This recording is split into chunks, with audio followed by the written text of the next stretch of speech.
ದೋಷದಲ್ಲಿರುವಂತವರು ಶನಿಗ್ರಹನೇ. ಆದ್ದರಿಂದ ನಿಮ್ಮ ಸಂಖ್ಯೆ ಏನು ಅಂತಂದ್ರೆ 8 ಸಂಖ್ಯೆ ಬಹಳ ಉತ್ತಮವಾಗಿ ಆಗುವಂತ ಸಂಖ್ಯೆ.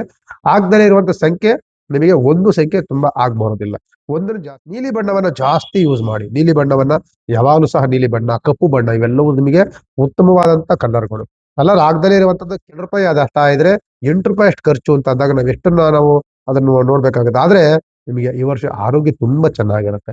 ಎಂತಹ ಒಂದು ಮೃತ್ಯುಕೋಪಕ್ಕೆ ಬಿದ್ದಿದ್ರು ಸಹ ಅದನ್ನ ಮೀರಿ ಎದ್ದು ಬರುವಂತಹ ಯೋಗ ಫಲ 2026 ಕುಂಭರಾಶಿಗಿರುತ್ತೆ. ಶ್ರೀ ಗುರುಭ್ಯೋ ನಮಃ. ಶ್ರೀಮತಿ ರಾಮಾನುಜಾಚಾರ್ಯ. ಇದು 2026ನೇ ಇಸ್ವಿಯ ವರ್ಷ ಭವಿಷ್ಯದಲ್ಲಿ ಕುಂಭರಾಶಿಯ ವರ್ಷ ಭವಿಷ್ಯ. ಕುಂಭರಾಶಿಗೆ ನೋಡಿ, ಒಂದಲ್ಲ ಎರಡಲ್ಲ ಸುಮಾರು ಗ್ರಹಗತಿಗಳ ದೋಷಗಳನ್ನ ನಾವು ನೋಡ್ತಾನೆ ಇರ್ತೀವಿ. ಹೀಗಾದಂತಹ ಗ್ರಹಣ ದೋಷವೂ ಸಹಿತ ಅವ್ರಿಗೆ ಇರುತ್ತೆ. ಗ್ರಹಣ ಕಾಲದ ದೋಷಗಳು ಸಹ, ಸೂರ್ಯಗ್ರಹಣ ಬಂತು ಅಂತಂದ್ರೆ ಸಾಕು ಕುಂಭರಾಶಿಗೆ ದೋಷ. ಒಂದು ಚಂದ್ರಗ್ರಹಣ ದೋಷ ಬಂತು ಅಂತ ಅಂದ್ರೆ ಕುಂಭರಾಶಿಗೆ ದೋಷ. ಇಂತಹ ದೋಷಗಳಿಂದಲೇ ಕೂಡಿರುವಂತದ್ದು ಕುಂಭರಾಶಿ.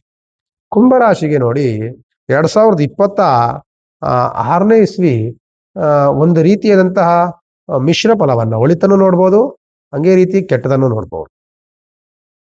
ಇನ್ನು ಕೆಲವು ವರ್ಷಗಳ ಕಾಲ, ಕೆಲವು ಒಂದು ವರ್ಷದ ಕಾಲದವರೆಗೂ ಸಹ ಮಾತ್ರ 7.5 ಇರುತ್ತೆ. 7.5 ಮೇಲೆ ಮುಕ್ತಾಯವಾಗುತ್ತೆ. ಸಂಪೂರ್ಣವಾದಂತ ಬಿಡುಗಡೆ ಆಗ್ಬಿಡುತ್ತೆ. ಇನ್ನು 30 ವರ್ಷದ ತನಕನೂ ಸಹ ಶನಿ ನಿಮ್ಮ ಹತ್ರ ತಿರುಗೂ ಸಹ ನೋಡೋದಿಲ್ಲ. ಅಂತಹ ವಾತಾವರಣಗಳನ್ನ ನೋಡಬಹುದು. ಮತ್ತೆ ಈ ಕುಂಭರಾಶಿಯವರಿಗೆ ಜನ್ಮದಲ್ಲಿರುವಂತಹ ಬುಧ ಮತ್ತೆ ರಾಹು ಕೆಲವು ಆರಂಭದ ದಿನಗಳಲ್ಲಿ ಇರ್ತಾರೆ. ಆರಂಭ ಅಂದ್ರೆ ಮಾರ್ಚ್ ಅಂಡ್ ಏಪ್ರಿಲ್ ತನಕನೂ ಸಹ ಇರ್ತಾರೆ. ಆಮೇಲೆ ಮೇ ತಿಂಗಳ ಮೇಲೆ ಒಂದು ಬದಲಾವಣೆಗಳಾಗತ್ತೆ. ಎಲ್ಲ ಆಗೋದ್ರಿಂದ ಆರಂಭದಲ್ಲಿ ಮೇ ತಿಂಗಳ ತನಕನೂ ಸಹ ಬಿಸ್ನೆಸ್ ಅಲ್ಲಿ ಸ್ವಲ್ಪ ಹೆಚ್ಚು ಕಡಿಮೆಗಳಾಗತ್ತೆ. ವ್ಯವಹಾರದಲ್ಲಿ ಸ್ವಲ್ಪ ಹಣಕಾಸಿನಲ್ಲಿ ಹೆಚ್ಚು ಕಡಿಮೆ ಆಗತ್ತೆ. ಶತ್ರು ಬಾಧೆಗಳು ಜಾಸ್ತಿ ಆಗತ್ತೆ. ಕೆಲಸ ಮಾಡುವಂತ ಜಾಗದಲ್ಲಿ ಸ್ವಲ್ಪ ಕಿರಿಕಿರಿ ಆಗುವಂತ ಸಾಧ್ಯತೆಗಳು ಜಾಸ್ತಿ ಇರುತ್ತೆ. ನಾನು ಹೇಳೋದು ಮೇ ತಿಂಗಳ ತನಕನೂ ಯಾರು ಭೂಮಿ ಖರೀದಿ ಮಾಡಕ್ ಹೋದ್ರೆ ಭೂಮಿಯಲ್ಲಿ ಕಲಹಗಳಾಗುವಂಥದ್ದು, ಭೂಮಿಯಲ್ಲಿ ದೋಷ ಇರುವಂತ ಭೂಮಿಗಳು ಸಿಗುವಂಥದ್ದು, ಅಲ್ಲಿ ಭೂಮಿಯಿಂದಲೇ ಸಣ್ಣ ಪುಟ್ಟ ತೊಂದರೆಗಳು, ತಾಪತ್ರಗಳು ಅನುಭವಿಸುವಂತ ಸಾಧ್ಯತೆಗಳು ಮೇ ತಿಂಗಳ ತನಕನೂ ಸಹ ಇರುತ್ತೆ. ಮೇ ತಿಂಗಳಾದ್ಮೇಲೆ ಭೂಮಿ ಖರೀದಿ ಮಾಡ್ಲಿಕ್ಕೆ ಪ್ರಯತ್ನವನ್ನ ಮಾಡಿ. ಅಲ್ಲಿ ತನಕನೂ ಭೂಮಿ ಖರೀದಿ ಮಾಡ್ಲಿಕ್ಕೆ ಯೋಚನೆ, ಭೂಮಿಗೆ ಸಂಬಂಧಪಟ್ಟಂತ ಯಾವುದೇ ರಿಲೇಟೆಡ್ ವರ್ಗಗಳನ್ನ, ಕೆಲಸಗಳನ್ನ ಮಾಡ್ಲಿಕ್ಕೆ ಹೋಗ್ಬೇಡಿ. ಅನಂತರದಲ್ಲಿ ಶನಿ ನಾಗ್ಲಿ 7.5 ಶನಿ ಇದ್ದಾರೆ. 2ನೇ ಮನೆ ಶನಿ ಇದ್ದಾಗ 7.5 ಶನಿ ಇರ್ತಾರೆ. ಶನಿ ಬಂದಾಗ ಎಂಡಲ್ಲಿ ಸ್ವಲ್ಪ ಅನುಕೂಲವಾಗ್ತಾ ಇರುತ್ತೆ. ಅಂತ ಕೋಪ ಕಡಿಮೆ ಆಗಿದೆ. ವ್ಯವಹಾರವೆಲ್ಲವೂ ಸಹ ತೊಂದರೆ ತಾಪತ್ರಗಳೆಲ್ಲ ಸ್ವಲ್ಪ ಕಡಿಮೆ ಆಗಿದೆ.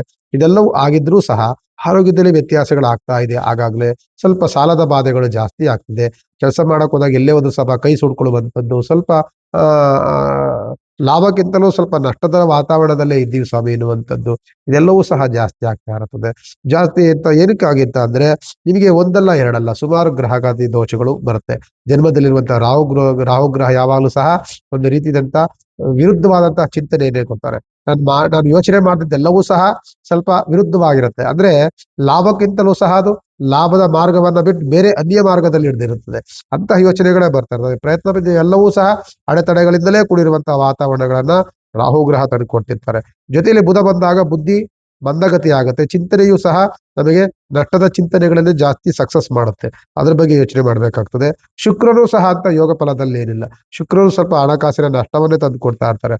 ಆದ್ರೆ ನಿಮಗೆ ಅನುಕೂಲ ಅಂತ ಅಂದ್ರೆ ಗುರುವಿನ ಬಲ ಇದೆ. ಗುರುಬಲ ಬಂದಾಗ ಶುಭ ಕಾರ್ಯಗಳಲ್ಲಿ ಸ್ವಲ್ಪ ಮನಸ್ಸನ್ನು ಮಾಡ್ತಿರ್ತೀರಿ. ಕೈಯಾತಿಕ್ಕಿದ ಕೆಲಸಗಳಲ್ಲಿ ಸ್ವಲ್ಪ ಪ್ರಗತಿ ಕಾಣುವಂತಹ ಆಲೋಚನೆಗಳಲ್ಲಿ ಇರ್ತೀರಿ. ಮನೆಗಳಲ್ಲಿ ಶುಭ ಕಾರ್ಯಗಳಂತೂ ಆಗುತ್ತೆ, ಅದಕ್ಕೆ ತೊಂದರೆ ಇಲ್ಲ. ಮನೆ ಕಟ್ಟುವಂತಹದ್ದು ಚಿಂತನೆಗಳನ್ನ ಮಾಡ್ತೀರಿ. ಭೂಮಿ ಖರೀದಿ ಮಾಡುವಂತ ಚಿಂತನೆಗಳನ್ನ ಮಾಡ್ತಿರ್ತೀರಿ. ಮತ್ತೆ ಮದುವೆ ಮುಜ್ಜಿಗಳ ಚಿಂತನೆಗಳನ್ನ ಮಾಡ್ತಿರ್ತೀರಿ. ಶುಭ ಕಾರ್ಯಗಳ ಪ್ರಗತಿಯೇ ಕಾಣುವಂತ ಚಿಂತನೆಗಳೆಲ್ಲವೂ ಸಹ ಮಾಡುವಂತ ಸಾಧ್ಯತೆಗಳು ಹೆಚ್ಚಿನದಾಗಿ 2026ರಲ್ಲಿ ಕುಂಭರಾಶಿಗಿರುತ್ತೆ. ಸ್ವಲ್ಪ ಕುಂಭರಾಶಿಗೆ ಗ್ರಹಣ ದೋಷಗಳು, ಅಪನಿಂದನೆಗಳು, ಅಪರಾಧಗಳು, ಆರೋಗ್ಯದಲ್ಲಿ ವ್ಯತ್ಯಾಸಗಳು ಇವೆಲ್ಲವೂ ಕಾಣುವಂತ ಸಾಧ್ಯತೆಗಳು ಜಾಸ್ತಿ ಇರೋದ್ರಿಂದ ಜಾಸ್ತಿ ನಿರೀಕ್ಷೆಯನ್ನು ಮಾಡಕ್ ಹೋಗಬೇಡಿ. ದೊಡ್ಡದ ಇನ್ವೆಸ್ಟ್ ಗಳನ್ನ ಮಾಡಕ್ ಹೋಗ್ಬೇಡಿ. ಸ್ವಲ್ಪ ಯೋಚನೆಗಳನ್ನ ಮಾಡ್ಕೊಂಡು ಮಾಡಿ. ಯಾಕೆಂದ್ರೆ ಇನ್ನು 7.5 ಈ ವರ್ಷ 2026 ಸಂಪೂರ್ಣವಾಗಿ ಇರುತ್ತೆ. ಮತ್ತೆ ಇವ್ರಿಗೆ ಆದಾಯ ₹2 ಅಷ್ಟಿದ್ರೆ ₹8 ಅಷ್ಟು ಖರ್ಚುಗಳನ್ನು ಮಾಡ್ಬೇಕಾಗುತ್ತದೆ. ಆದಾಯವೇ ಕಡಿಮೆ. ನಿಮಗೆ ಬರುವಂತ ದುಡ್ಡೇ ಬಹಳ ಕಡಿಮೆ ಇದೆ. ಎಷ್ಟು ಶ್ರಮ ಪಟ್ಟರು ಸಹ ಶ್ರಮಕ್ಕೆ ತಕ್ಕಂತಹ ಫಲ ಇಲ್ಲ ನಿಮಗೆ. ತುಂಬಾ ವ್ಯವಹಾರಗಳನ್ನು ಮಾಡ್ತಿರ್ತೀರಿ, ತುಂಬಾ ಶ್ರಮವನ್ನು ಪಡ್ತಿರ್ತೀರಿ, ತುಂಬಾ ಎಫೆಕ್ಟ್ ಆಗ್ತಿರ್ತೀರಿ. ಆ ದಿನವೆಲ್ಲವೂ ಸಹ ಕೆಲಸ ಕಾರ್ಯಗಳಲ್ಲೇ ಮಗ್ನರಾಗಿದ್ರು ಸಹ ನನಗೆ, ನನ್ನ ನಿಯತ್ತಿಗೆ ನನಗೆ ದುಡಿಮೆ ಇದ್ರೂ ಸಹ ಲಾಭ ಬಹಳ ಕಡಿಮೆ. ಆದ್ರೆ ಅಕ್ಕಪಕ್ಕದಲ್ಲಿ ಏನೋ ಮಾಡ್ಕೊಂಡು ವ್ಯವಹಾರಗಳನ್ನ ಮಾಡ್ತಿರ್ತಾರೆ. ಅವ್ರಿಗೆ ಆ ಸಂಪಾದನೆ ಜೋರಾಗಿರುತ್ತೆ. ಯಾಕೆಂದ್ರೆ ನನ್ನ ಟೈಮ್ ಚೆನ್ನಾಗಿಲ್ಲ. ನಾನು ಏನ್ ಮಾಡಿದ್ರು ಸಹ ಒಳ್ಳೇದು ಮಾಡಕ್ ಹೋದ್ರೆ ಕೆಟ್ಟದಾಗ ಕಾಣಿಸ್ತದೆ ಇನ್ನೊಬ್ರಿಗೆ. ಆದ್ರಿಂದ ನಿಮ್ಮ ಆದಾಯ ಬಹಳ ಕಡಿಮೆ ಇದೆ. ₹2 ಅಷ್ಟು ಆದಾಯ ಇದ್ರೆ ₹8 ಅಷ್ಟು ಕಷ್ಟ. 6 ಅಷ್ಟು ನೀವು ಅದನ್ನ ಸಾಲ ಮಾಡ್ಬೇಕಾಗ್ತದೆ. ಅದಕ್ಕೆ ಬಹಳ ಎಚ್ಚರಿಕೆಯಿಂದ ವಹಿಸಿ. ಇನ್ವೆಸ್ಟ್ ಮಾಡ್ಬೇಕಾದ್ರೆ ಯೋಚನೆಗಳನ್ನು ಇನ್ವೆಸ್ಟ್ ಮಾಡಿ. ವ್ಯವಹಾರವನ್ನು ಮಾಡಬೇಕಾದ್ರೆ ವ್ಯವಹಾರವನ್ನಂತೂ ಯಾವುದೇ ಕಾರಣಕ್ಕೂ ಸಹ ಕೆಲಸವನ್ನ ಬದಲಾವಣೆ ಮಾಡ್ತೀನಿ ಅಂತ ಚಿಂತನೆಯನ್ನು ಮಾಡಬೇಡಿ. ಅಕಸ್ಮಾತ್ ನೀವು ಬದಲಾವಣೆ ಮಾಡ್ತಿದ್ರೆ ಈಗ ನಾನು 60,000-70,000 ಸಂಬಳ ತಗೋತಿದ್ದೀನಿ ಅಂತ ಅಂದ್ರೆ ನೆಕ್ಸ್ಟ್ ಅದ್ರ ನಿಮ್ಗೆ 30,000-40,000 ಸಂಬಳನೂ ಸಿಗಲ್ಲ. ಆ ರೀತಿ ಮತ್ತೆ ಕೆಲಸಕ್ಕೋಸ್ಕರವಾಗಿ ತಿಂಗಳುಗಟ್ಟಲೆ ಕಾಯ್ಬೇಕಾಗ್ತದೆ, ಅಲಿಬೇಕಾಗತ್ತೆ. ಆದ್ರಿಂದ ಕೆಲಸ ಏನಾಗ್ತದೆ ಅದೇ ಕೆಲಸವನ್ನ ಮುಂದುವರ್ಸ್ಕೊಂಡು ಹೋಗಿ ಒಳ್ಳೆ ದಿನಗಳು ಬರುತ್ತೆ. ಒಳ್ಳೆ ದಿನ ಬರುವವರೆಗೂ ಸಹ ನಂತರದಲ್ಲಿ ನೋಡೋಣ.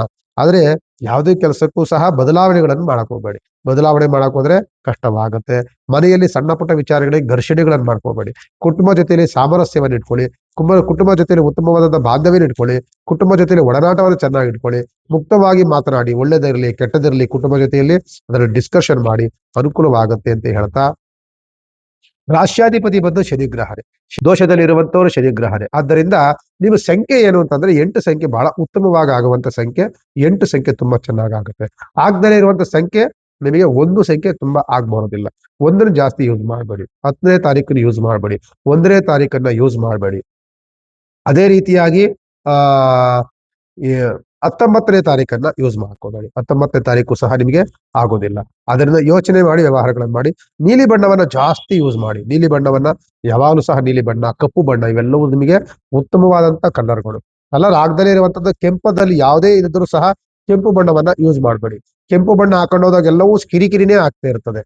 ಅದರಿಂದ ಮತ್ತೆ ಒಂದೇ ಸಂಖ್ಯೆ, 1ನೇ ತಾರೀಕು ಇವೆಲ್ಲವೂ ಸಹ ಹೋದಾಗ ಅಥವಾ ನಿಮಗೆ ಆ 19ನೇ ತಾರೀಕು ಇವೆಲ್ಲವೂ ಸಹ ನಿಮಗೆ ತೊಂದರೆಗಳನ್ನೇ ಕೊಡ್ತಾ ಇರುತ್ತೆ. ಅದರಿಂದ ಅದನ್ನ ಜಾಸ್ತಿ ಯೂಸ್ ಮಾಡಬೇಡಿ ಅಂತ ಹೇಳ್ತಾ, ಮತ್ತೆ ರಾಷ್ಟ್ರಾಧಿಪತಿ ಶನಿ ಆಗಿರ್ತಾರೆ. ಹನುಮಂತನ ಪ್ರಾರ್ಥನೆ ಜಾಸ್ತಿ ಮಾಡ್ಕೊಳ್ಳಿ. ₹2 ಅದಷ್ಟ ಇದ್ರೆ ₹8 ಅಷ್ಟು ಖರ್ಚು ಅಂತ ಅಂದಾಗ ನಾವು ಅದನ್ನು ನೋಡ್ಬೇಕಾಗುತ್ತೆ. ಆದ್ರೆ ನಿಮಗೆ ಈ ವರ್ಷ ಆರೋಗ್ಯ ತುಂಬಾ ಚೆನ್ನಾಗಿರುತ್ತೆ. ಆರೋಗ್ಯದಲ್ಲಿ ಅದೇ ಹಾಸ್ಪಿಟಲ್ ಅಡ್ಮಿಟ್ ಆಗಿ ನನಗೆ ದೊಡ್ಡ ಮಟ್ಟದ ಕೋಮಾ ಸ್ಥಿತಿಗೆ ಹೋಗ್ಬಿಟ್ಟಿದ್ದೆ, ನನಗೆ ತುಂಬಾ ಡೇಂಜರ್ ಅಂತ ಹೇಳ್ಬಿಟ್ಟಿದ್ರು ಅಂತ ಅಂದ್ರೂ ಭಯ ಪಡಂಗಿಲ್ಲ. ಆರೋಗ್ಯದ ಚೇತರಿಕೆ ತುಂಬಾ ಚೆನ್ನಾಗಾಗಿರುತ್ತೆ. ಎಂತಹ ಒಂದು ವೃತ್ತಿಕೋಪಕ್ಕೆ ಬಿದ್ದಿದ್ರು ಸಹ ಅದನ್ನ ಮೀರಿ ಎದ್ದು ಬರುವಂತಹ ಯೋಗ ಫಲ 2026 ಕುಂಭರಾಶಿಗಿರುತ್ತೆ. ಕುಂಭರಾಶಿಗೆ ಒಂದು ರೀತಿಯಾದಂತಹ ಒಂದು 30% ಒಳ್ಳೆದಿರೆ, 70% ಕೆಟ್ಟದೇ ಇರುತ್ತೆ. ಅದರಿಂದ ಒಳ್ಳೆದನ್ನ ಯೋಚನೆ ಮಾಡೋಣ. ಕೆಟ್ಟದನ್ನ ಹೆಂಗ್ ನಿಭಾಯಿಸಬೇಕು, ಹೆಂಗ್ ಅದನ್ನ ಓಡಿಸ್ಬೇಕು ಅನ್ನುವಂತ ಚಿಂತನೆಗಳನ್ನು ಮಾಡೋಣ. ರಾಶಿಯಾಧಿಪತಿ ಶನಿ ಇದ್ದಾಗ ಹನುಮಂತನ ಪ್ರಾರ್ಥನೆ ಗಟ್ಟಿಯಾಗಿ ಇಟ್ಕೊಳ್ಳಿ. ಹನುಮಂತನನ್ನು ಎಷ್ಟು ನೀವು ಪೂಜೆ ಮಾಡ್ತೀರೋ ಅಷ್ಟು ನಿಮ್ಮ ರಾಶಿಯವರಿಗೆ ಬಹಳ ಒಳಿತಾಗುತ್ತೆ. ಎಲ್ಲರೂ ಹನುಮಂತನ ದೇವಸ್ಥಾನ ಸಿಕ್ಕರು ಸಾಕು, ಒಂದು ನಮಸ್ಕಾರ ಮಾಡಿ, ತುಳಸಿ ಅರ್ಚನೆ ಮಾಡಿ. ಆಂಜನೇಯಾಯ ವಿದ್ವಿಮಃ ವೀರಾಯ ಧೀಮಹಿ ತನ್ನೋ ಹನುಮಾನ್ ಪ್ರಚೋದಯಾತ್ ಇದನ್ನ ಇಟ್ಕೊಳ್ಳಿ. ಆಂಜನೇಯ ದೇವಸ್ಥಾನದ ಕೇಸರಿ ಬಣ್ಣ ನಿಮಗೆ ಸಿಗುತ್ತೆ. ಅದನ್ನ ಯಾವ್ದೋ ಬಟ್ಟನ್ನು ಇಟ್ಕೊಳ್ಳಿ. ತುಂಬಾ ಅನುಕೂಲವಾಗುತ್ತೆ ಕುಂಭರಾಶಿಯವರು. ನಮಸ್ಕಾರ.